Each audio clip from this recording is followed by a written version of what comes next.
Science and Technology Part 1st, Chapter number 6, Refraction of Light. Now, the next part in this chapter is why stars twinkle at night? That question is there. And now we can see stars are at very large distances. That means in light years. The closest star to our solar system is at a distance of 4.3 light years away, and this distance is a very large distance, and the object which is present at a very large distance makes a very small angle with our eyes. Therefore it appears as a point source of light. This means the amount of light rays coming towards the observer on the surface of the earth is very less. Okay, now as the air in the atmospheric layer is constantly moving, that means the hot air, which is less dense, goes in upward direction, and while the cold air, which is denser one, moves towards the downward direction. Between these phenomena, wind is blowing, due to which the refractive index of the air is constantly changing.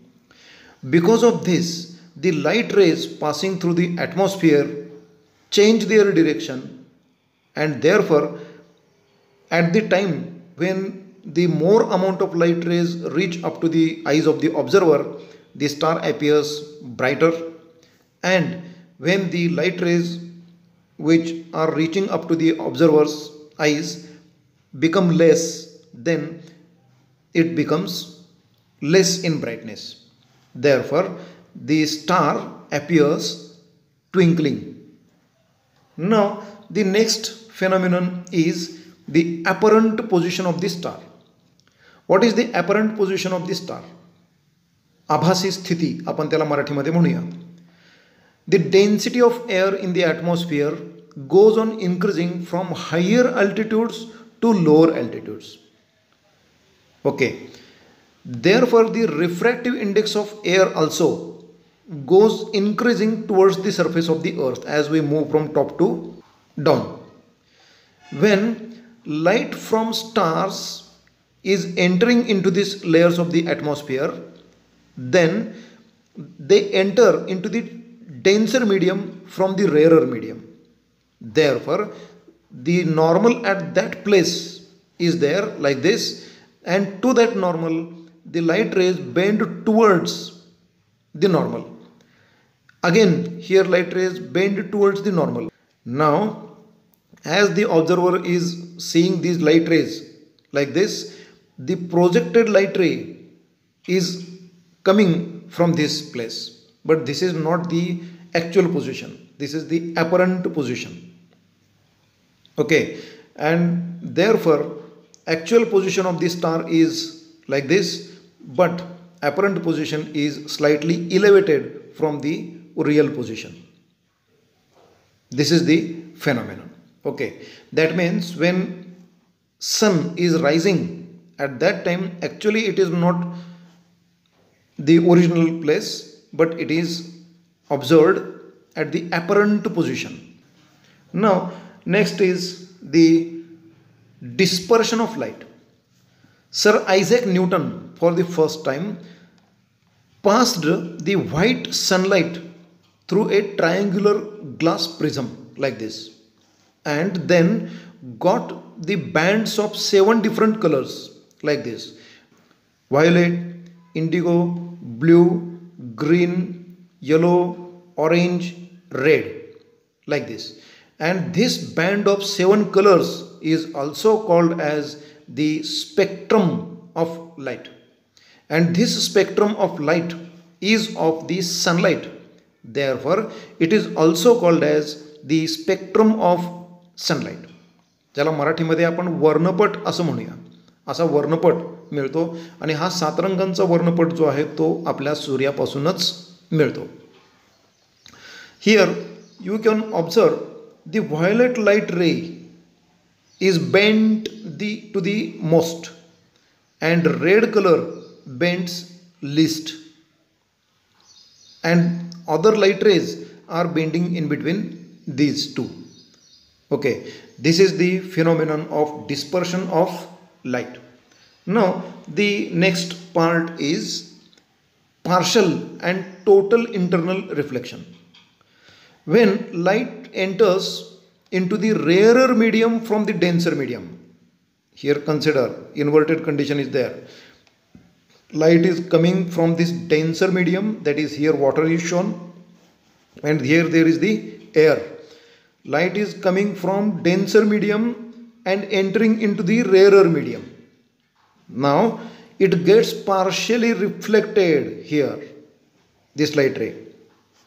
Light ray is going in forward direction in air, but some part of that is reflected in the same medium.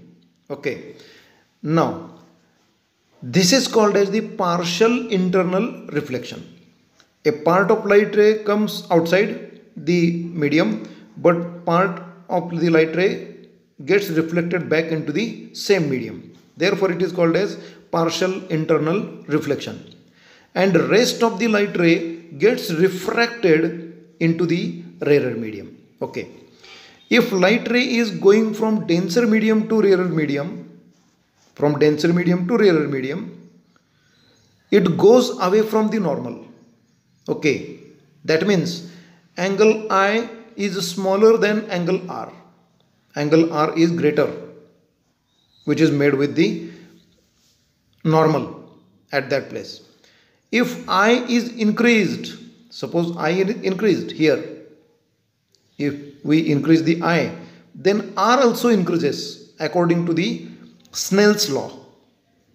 Okay, now a certain value of I is there at which the value of R becomes 90 degree.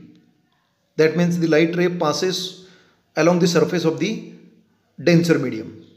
Okay, and this value of I is called as critical angle. Now, beyond this critical angle, that means IC is the critical angle, and we make the angle more than that or greater than that, then what happens is R increases than that of the 90 degree. Therefore, if I becomes larger than the critical angle, R becomes larger than 90 degrees. Such rays return to the denser medium itself totally, not a part. It is totally reflected into the denser medium itself.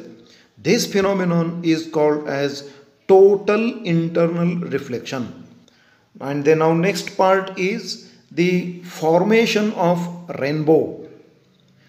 This phenomenon is a combined effect of dispersion, refraction, and total internal reflection. What happens actually? See here. In the atmosphere, after a rainfall, there are very small droplets present in the atmospheric layers of the air.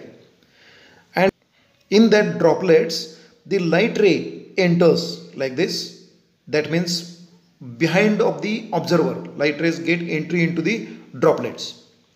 When the light ray enters into the droplet, it gets dispersed and refracted simultaneously like this. When it gets dispersed, red light reaches up to this point and violet light reaches up to this point. And from this surface, that means the interface of the droplet and air, the light ray gets totally internally reflected like this. And again reaching at this point, they again get refracted and they reach up to the observer. And the observer experiences the view of rainbow. Thank you.